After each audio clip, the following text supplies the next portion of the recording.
قبول کرنا تو نہیں چاہیے اور مؤخر ہونا بھی نہیں چاہیے انتخابات کو، لیکن موجودہ حالات میں زمینی حقائق کو دیکھتے ہوئے آپ کو کیا لگ رہا ہے کہ انتخابات ہو جائیں گے 3 مہینے کے اندر یا مؤخر ہوں؟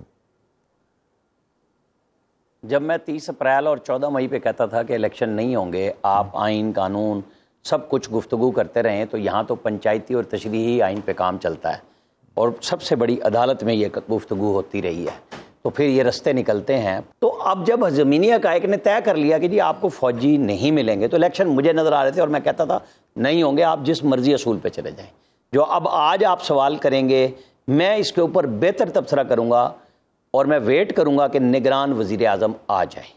اس کے بعد میں بڑی کھل کے بات کر سکوں گا اور اعلانیہ بتاؤں گا کہ کیا ہوگا۔ اس تک میں اپنا تبصرہ اس لحاظ سے محفوظ رکھوں گا کہ الیکشن ہاں یا یہ جاتے ہوئے اپنے پیروں پہ کلاڑی مار جائیں اور سی سی آئی میں اپروو کر جائیں نئی مردم شماری، تو 4 مہینے تو سیدھے سیدھے مل گئے۔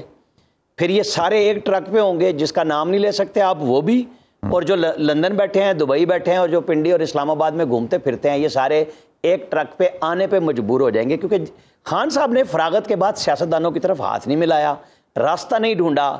احمد عباس صاحب جیسے لوگ موجود ہیں، مطلب یہ جب بات کر رہے تھے نا، میں تھوڑی سی شاید ان کے اوپر پرسنل آ جائے، لیکن اس کو اخلاقی اور اصولی طور پہ دیکھنا ہے کہ جب آپ گاڑیوں کے اوپر اعتراض کر رہے ہیں، سب کچھ کر رہے ہیں، تو کیا ان کا جب حکومت چلی گئی اور اپنے ہاتھوں سے توڑ کے گئی، ان کا کیس کرنا بنتا ہے کہ ہم نے بیٹھنا ان عہدوں پہ جو سیاسی طور پہ تعیناتیاں ہوئی؟ کیا یہ سی ایس ایس کا امتحان دے کے مستقل آئے تھے سارے لوگ جو وکلا آج سپریم کورٹ میں ابھی تک بیٹھے ہوئے ہیں؟ نہیں ہونا چاہیے۔ مطلب آپ کو جانا چاہیے جب آپ پولیٹیکل اپوائنٹی ہیں، چاہے جو مرضی آ گیا، کیونکہ آپ کے لیڈر کا فیصلہ تھا۔ آپ کا سی ایم پنجاب توڑنا ہی نہیں چاہتا تھا، وہ آج توڑنے کے جرم میں اندر ہے۔ اس نے ڈیفائنس کیا وعدے پہ، جب اس کو پورے ووٹ دیے گئے، 7 ووٹ کم تھے وہ پورے کر کے دیے، اور وعدہ تھا کہ اسمبلی نہیں توڑوں گا، توڑی، ڈچ کیا، تو آج وہ وہاں بیٹھے ہیں چودھری پرویز الہی صاحب۔ یہ بالکل کلیئر بات ہے، سمجھنا چاہیے کہ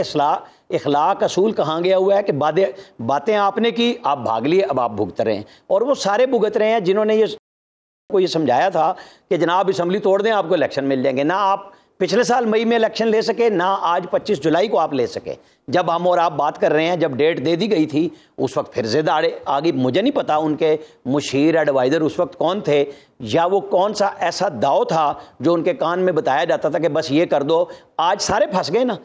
اب آپ کو الیکشن لینے ہیں،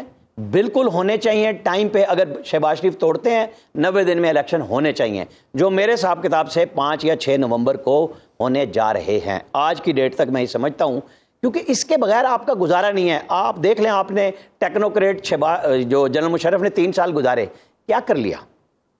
کچھ نہیں ہو سکتا جب تک پولیٹیکل ول پیچھے نہیں ہوگی، اور وہ سب کی ہونی چاہیے۔ ہمیں ان مفادات سے کہ میں اس کے ساتھ ہوں، وہ اس کے ساتھ ہے، میرا یہ اچھا میرا وہ برا چھوڑ کے ہمیں کام وہ کرنا چاہیے جو پاکستان کو لے چلے۔ آج آرمی چیف نے 3-4 دفعہ یہ باتیں بتا دی ہیں نا۔ آج بھی انہوں نے کھانے وال میں خطاب کیا، جو ٹکرز کی صورت میں اب آپ کی اسکرین پہ بھی چل رہا ہے، کہ جی ہمیں مل کے کرنا ہے اور اللہ مدد کرتا ہے۔ تو جب ان کو بتایا جاتا ہے خان صاحب کو کہ آپ شہباز شریف سے، زرداری صاحب سے بات کر لیں، شہباز شریف وزیر اعظم ہے نا، اس لیے کہا جاتا ہے، زرداری صاحب نے بھی کہا چونکہ وہ ہمارے پی ایم ہیں، ان سے بات کر لیں۔ خان صاحب ان کو سمجھ نہیں آئی، اب تک بھی نہیں آئی، اور اب وہ اپنے، میرا خیال ہے قانونی طور پہ منطقی انجام کی طرف بہت تیزی سے گامزن ہے، جس کے اندر جو انہوں نے مطالبہ نواز شریف کے لیے کیا تھا کہ نائل بھی کرو، جیل میں بھی ڈالو، اب وہ سب کچھ ان کے ساتھ ہونے جا رہا ہے۔